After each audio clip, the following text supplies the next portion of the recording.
더 잘 들린다고요? 예. 등에 센서가 붙어서 눈피는 수가 딱 깨가지고 울거든요.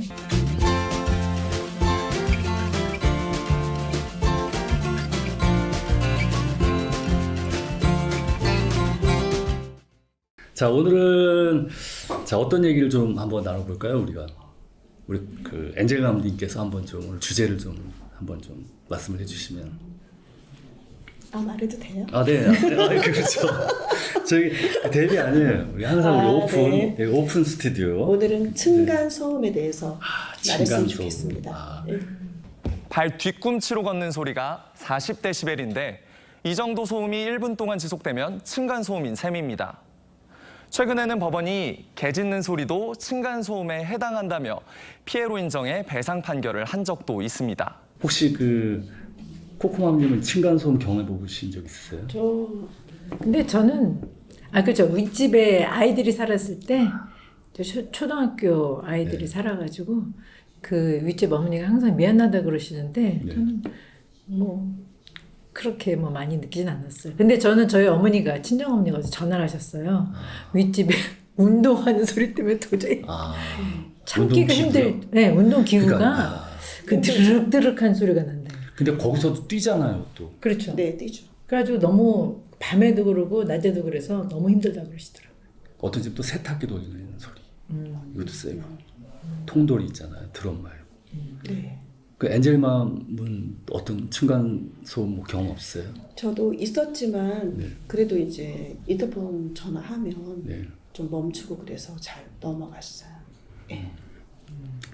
이게 층간 소음이 있는데 이 층간 소음은 이게 층층이잖아요. 근데 요즘에는요 벽간 소음이 또 문제예요. 그렇죠. 옆집에서 발생하는 소음을 의미하는 벽간 소음이 꼽혔습니다. 한 부동산 플랫폼에 따르면 올해 아파트 리뷰에서 벽간 소음이 언급된 비율은 예년보다 3.76배 늘었습니다. 이 벽하고 벽 사이. 그래서 제가 이제 최근에 제 아는 지인이 이사를 하게 된 계기가 뭐냐면 이 벽간 소음 때문에요. 층간보다도. 그래서 이사까지 할 정도면 뭐. 예, 되게 심각한 거예요. 엊그제 제 지인이 이사하고 연락이 왔어요. 네. 저는 이제 우리가 층간 소음 얘기하려다가 저희가 지금 오늘 주제가 층견 소음이란 말이에요. 예. 그러니까 개가 짖는 것 때문에. 근데 개가 짖는 것 때문에 경험해 보신 적 없어요? 저희는 저희 그 슈나우저 키울 때 네. 너무 짖어가지고 네. 정말 동네 정말 주인처럼 다녔어요. 야, 근데 그 아이 그때 한 15년 사셨. 네. 그럼 그 동안에 어떻게 견디셨어요? 그거는? 근데 그때만 해도 어느 분도 뭐라고 안 하셨어요, 사실. 그때는 민심이 후했나 아파트였는데 또 우리 집뿐만 아니라 다른 집도 짖는 집이 있긴 했죠. 네. 근데 요즘은 그때에 비해서 너무 많아졌잖아요. 그렇죠. 강아지 인구가. 저는 이런 일이 있었어요. 제가 일부러 그래서 하나 보여드리려고 그러는데 제가 어느 날 갑자기 저희는 이제 그 마당에서 애들을 기르다 보니까 단독주택이시군요. 예, 그때 한 8년 전이었던 것 같아요. 근데 제가 이제 그 퇴근하고 그 대문을 그렇게 가는 그 집에 이제 대문을 열려고 하는데 대문에 이렇게 붙여져 있었어요.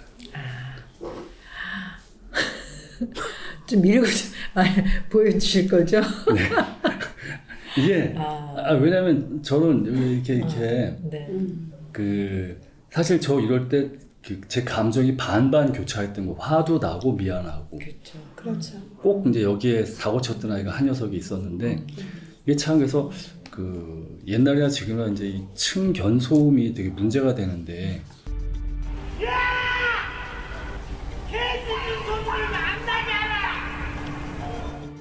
이 정도는 약과입니다. 자신들이 키우는 개가 짖는 것이 시끄럽다며 옆집에 사는 박모 씨가 불만해 보이자 이에 앙심을 품고 흉기를 휘둘렀습니다. 우리가 그 요즘에 이제 그 새로 아파트 짓는 아파트들이 옛날에 비해서 이게 전 잘 모르겠지만 두 분은 좀 이렇게 좀 더 잘 아시지 않나요? 이게 좀 소음이나 이런 게 좀 어떻대요? 요즘에 아파트나 이런 공공주택이 옛날에 비해서 옛날에 비해서 요즘은 더 잘 들리죠. 더 잘 들린다고요? 예. 왜요? 요즘은 이게 이렇게 더 과학이 발달되고 뭔가 좀 이런 내용이 지금 엄청난데 근데 그 모르겠어요. 최근에 네. 그 층간소음 대비해서 더 그런 것을 고려해서 지은 뭐 아파트 말고는 네.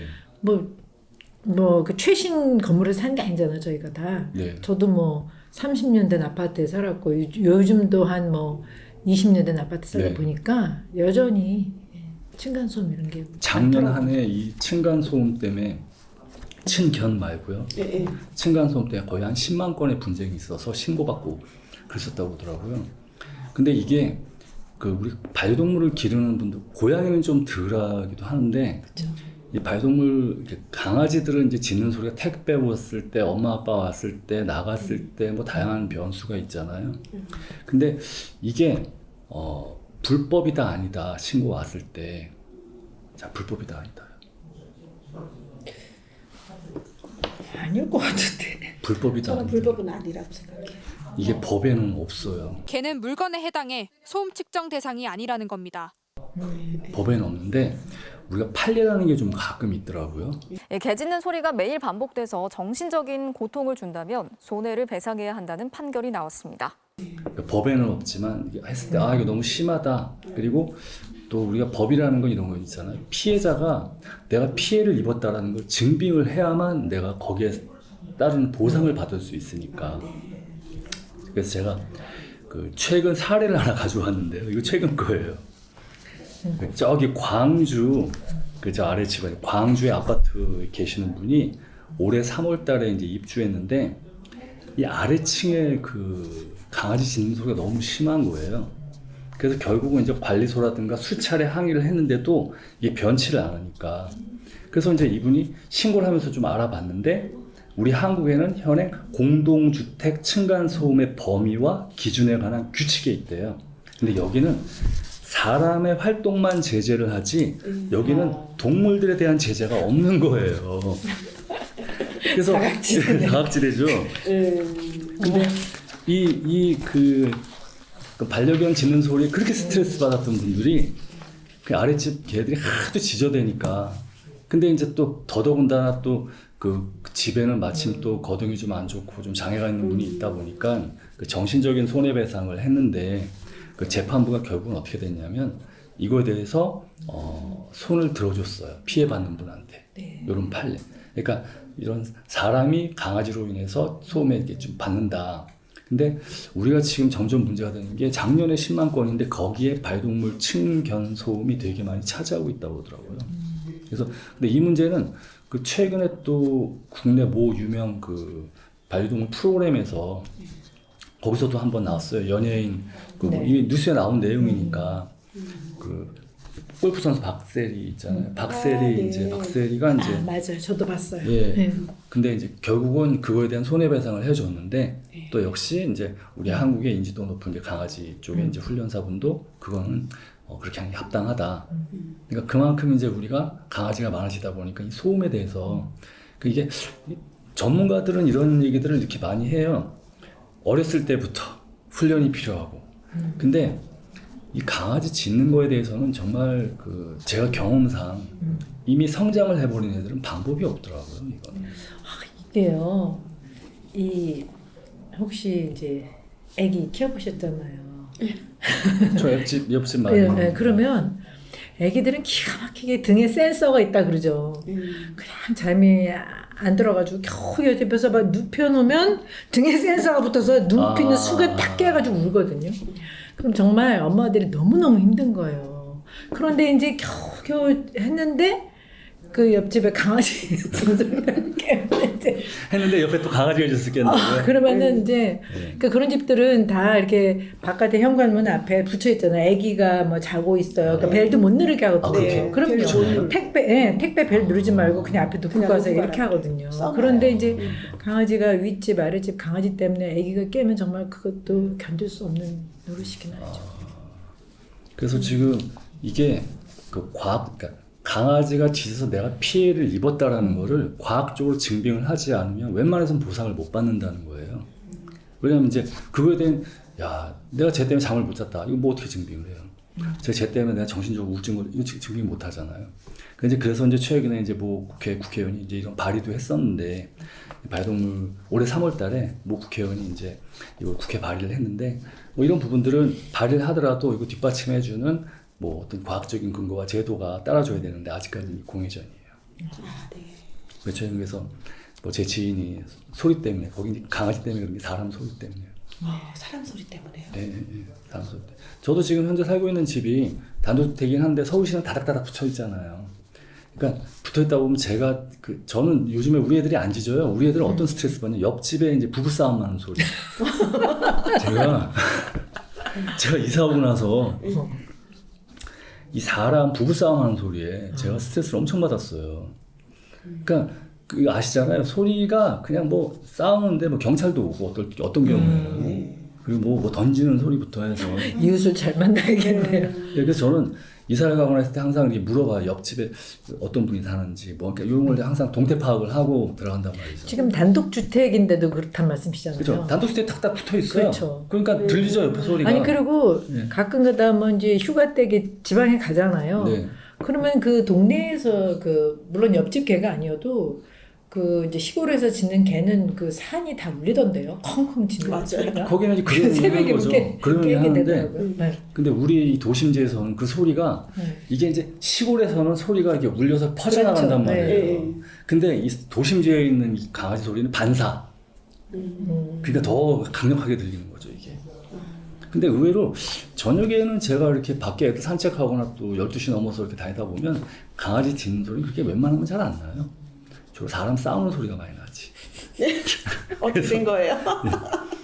아무튼 지금 매년 층간소음 때문에 10만 건 이상 접수된다 하니까. 근데 이게 강아지가 정말 사람처럼 말귀를 잘 알아들어가지고 앉은 게 우리 마음대로 되는 게 아니니까 참 쉽지 않겠네요. 그렇죠. 이거는 아직 전문가들도 좀 뾰족한 답을 못 내놓고 없어요. 있단 말이죠. 결국은 이거는 그러니까 그 아이의 엄마 아빠의 몫이죠. 뭐 강아지를 케어하는 데 있어서. 어떤 아이는 또 안 짖어요. 저희 집 애들은 안 짖어요. 근데 전 그거 하나는 참 고맙더라고요. 저는. 신기하네요. 네. 그래서 하여튼 층간소음, 요즘 층견소음이에요. 근데 거기다가 층간이 아니라 벽간소음도 만만치 않다는 거예요. 말이 나서 말이지만 이게 강아지 키우는 사람들은요 임대주택에 살다가 나갈 때 또 변상하고 나가야 돼요 다. 그 이제 주인들이 각서를 쓰게 해요. 뭐 이렇게 물어뜯거나 뭐 더럽거나 뭐 확인하면 특히 강아지 있는 보통 요즘에 이제 이사 갈 때는 집주인이 안 오거든요 잘. 그렇지만 강아지 있는 집이라는 쪽에서는 와요. 저는요 이사 갈 때마다 주인이 와요. 확인해요. 물론 이제 구석구석 개털은 많이 나오죠. 텔레비 옆에 하지만 이제 그런 거 다 확인해. 뭐 어디 찢어진 데 없나 뭐 이렇게 다. 하여튼 뭐 우리 아이도 뭐 예. 화장실 문 한 이만큼 뜯어놨고 뜯어놨어요. 그러니까 요즘엔 그래서 보통 이제 우리가 부동산 사이트, 집 사이트 이렇게 임대 월세 이렇게 보면요 반려동물 마크가 이렇게 있는 데하고 없는 데가 있어요. 그 마크, 네. 그 마크, 그거는 반려동물 가능하다. 근데 거기도 이제 한 마리 이상 안 된 모양. 점점 이제 반려동물, 근데도 오히려 도심지에 반려동물 기르는 분이 더 많잖아요 아직은. 그래서 뭐 이런 것들이 좀 저희가 좀 고민해야 될 부분이 아닌가 싶은 거예요. 그죠? 그렇죠.